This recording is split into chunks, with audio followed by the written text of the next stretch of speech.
The House on Ashwood Lane, Part 1. The October wind scraped through the dying trees as 4 teenagers stood at the edge of a cul-de-sac.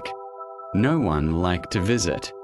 At the very end of the road, hidden behind thorny hedges and iron gates, was a house that had been abandoned longer than anyone could remember. Number 12 Ashwood Lane. Locals whispered about it. Lights flickered in the upper windows even though the house had no power. People claimed to hear music at night, faint and eerie, like a lullaby from nowhere. 17-year-old Mara Quinn crossed her arms, trying to look braver than she felt. "It's just a house," she said. "A rotting pile of wood. That's all." Dylan smirked. "If you're not scared, prove it. 1 hour inside, alone. We'll wait outside. Make it to 60 minutes, you get $50. $50 wasn't much, but Mara's pride was worth more.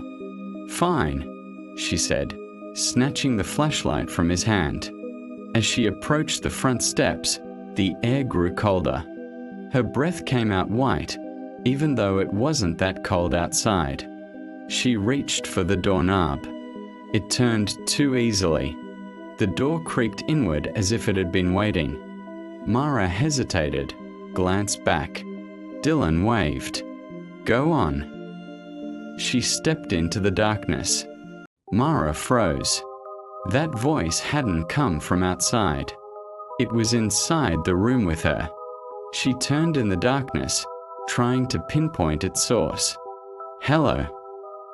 Her voice cracked. "Who's there?" No answer. Just silence, and then a soft tap, tap, tap, like tiny fingernails on wood. The sound came from the dollhouse in the corner. Her hand shook as she reached into her backpack, fumbling for the emergency glow stick she'd packed on a whim. She cracked it, flooding the room with a sickly green light. The dollhouse sat motionless, but something had changed. The little dolls inside were arranged around a tiny dining table. She didn't remember seeing them there before. There were 4 figures: a father, a mother, a boy, and a girl. Then the smallest doll, the girl, tipped its head. Mara stumbled back, her pulse hammering. "It's just gravity. It's old. It fell." But none of the others had moved, and the doll wasn't lying flat. It was looking directly at her. She backed toward the door. $50 isn't worth this," she muttered. Something slammed behind her. The bedroom door had shut. She ran to it, twisting the knob. It wouldn't budge. She yanked harder, panic rising like bile in her throat. Then the glow stick dimmed. The walls around her seemed to breathe, expanding and contracting as though the room itself was alive. And over the growing thrum of her heartbeat, she heard soft, deliberate footsteps in the hallway outside. Not hers. Not any humans. Slow. Too slow. Step. A step. A step. They stopped right outside the door. Mara forced herself down the stairs, gripping the broken banister for balance. Each step moaned beneath her feet, like the house was warning her to turn back. The front door was visible now, just a few yards away. She ran for it, heart pounding, but as she reached for the knob, the door frame seemed to stretch. The hallway elongated, pulling the door farther and farther away. She skidded to a stop, chest heaving. The air was heavy, pressing against her lungs. Behind her, the music started again, the same warped lullaby from the dollhouse. But now, it wasn't coming from upstairs. It was all around her. And layered under the tune was another sound, dozens of whispers, overlapping. "Stay. Forever. Never leave." The wallpaper peeled itself from the walls, curling like fingers. Shadows thickened in the corners until they took on vague human shapes. One of them stepped forward. Its face was a blur, eyes hollow, mouth wide, impossibly wide. It tilted its head, and in a childlike voice that didn't match its size, it said, "You're one of us now, Mara." Mara pressed her back to the wall, clutching the dying glow stick like it could save her. She held her breath, straining to hear. The footsteps stopped. Silence. Then the doorknob turned. Not fast, slowly, deliberately, like whoever or whatever was on the other side wanted her to know it could come in at any time. She whispered, "Please stop. Please." The knob rattled hard, once, twice, then went still. The quiet was worse than the noise. And then came a child's giggle, right next to her ear. Mara screamed, swinging the glow stick wildly. Nothing there. Nothing she could see, anyway. She dropped to her knees, crawling for the window. The boards over it looked brittle. She hit them with her backpack. They didn't budge. She hit them again, harder, until her hands hurt. Behind her, the dollhouse began to play music. A warped lullaby, winding down like an old music box. Each note made the room feel smaller. The air grew heavy, pressing in on her chest. She couldn't get enough breath. Then she heard it again. The voice. Soft. Sweet. Dead wrong. "Don't leave me, Mara. Stay and play. Forever." The glow stick went out. Total darkness swallowed Mara. She couldn't see her own hands. The floor felt colder now, almost wet, as if she were kneeling on stone instead of old wood. She didn't dare move. Every instinct screamed that something was inches from her face, waiting for her to stumble. She whispered to herself, "It's not real. It's not real. It's just an empty house." But then she heard breathing. Not hers. Slow, shallow, directly in front of her. She swung her backpack blindly, connecting with nothing but empty air. Then a small, icy hand grabbed her wrist. Mara shrieked, yanking free. She bolted across the room, her shoulder slamming into the wall. Her fingers found the door frame. She twisted the knob. It turned. She didn't think. She just ran. The hallway was darker than before, and wrong. The pictures on the walls weren't faded portraits anymore. They were photographs. Recent ones. Her stomach dropped as she recognized faces. Dylan. Jessie. Herself. All three photos were nailed to the wall, and each had a thick black X carved across the eyes. Somewhere downstairs, the front door slammed shut on its own. The house was locking her in. Mara stumbled backward until her spine hit the wall. The shadow figure stepped closer, its movements jerky, like an old film skipping frames. The others followed, surrounding her on all sides. She squeezed her eyes shut. This isn't real. I'm dreaming. Something cold brushed her cheek. She opened her eyes to find the face inches from hers, hollow socket staring, the mouth still stretched into that wrong, too wide grin. "Stay," it whispered.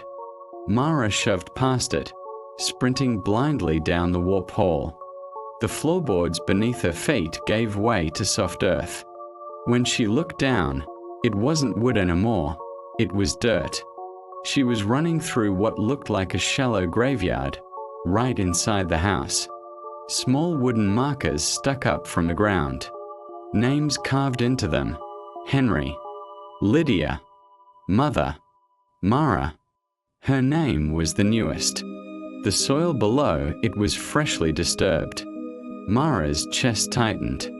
Her name, carved into a grave marker that hadn't been there minutes ago, felt like a verdict. She stumbled backward, tripping over roots, or were they hands? That seemed to writhe up from the dirt. The whispers grew louder now, overlapping until they were almost screams. "Don't leave us." You belong here. Forever. She clawed at the walls, desperate to find a door, a window, anything that wasn't this graveyard of names. Then, ahead, light. A faint glow. She ran toward it, not caring what it was, only that it wasn't dark. The glow grew brighter until she reached what looked like the front door. This time, it felt real. She grabbed the handle. It turned. For one breathless moment, she thought she was free. But when she pulled the door open, she wasn't outside. She was back in the playroom. And in the center of the room stood the dollhouse. Its little door opened on its own, and a tiny porcelain figure stepped out. The doll looked exactly like her. The doll stood perfectly still, yet Mara swore she saw its head turn slightly toward her. Its painted eyes gleamed in the dim light. Behind it, the drawings on the walls began to shift. The crayon stick figures moved, erasing themselves and redrawing into new scenes, ones that showed her. A tiny sketch of Mara standing at the front door, another of her screaming in the hallway, then one of her, trapped inside the dollhouse. Her stomach lurched. The doll took a step forward. Its porcelain feet didn't make a sound, but each movement felt louder than any scream. Mara grabbed her backpack, swung it hard, and shattered the dollhouse instead. Tiny walls splintered, and the figures inside spilled onto the floor. For a second, everything went silent. Then the house roared. It wasn't a sound a building should make. It was deep, guttural, like the groan of something ancient and alive. The floor buckled. Furniture slid toward the center of the room as if the house were collapsing inward. Mara ran, not even sure where she was going anymore. Mara darted into the hallway as the house convulsed behind her. Doorways appeared and vanished like mirages. Each time she reached for one, it sealed over, leaving her with fewer choices. The whispers had turned into screams now, angry, desperate. Don't leave us. Don't leave us. She tripped, sprawling onto the warped floorboards. Her glow stick was long dead. She could barely see except for faint pulses of light coming from the cracks in the walls, like veins glowing beneath skin. Then she saw it. At the very end of the twisting hallway, a faint rectangle of pale blue light. A window, real or not, she had no choice. She sprinted. The shadows lunged after her, stretching unnaturally fast, hands like claws. One brushed her shoulder, ice cold. Another gripped her ankle, yanking hard. She kicked, pulled free, and dove for the light, and crashed through glass.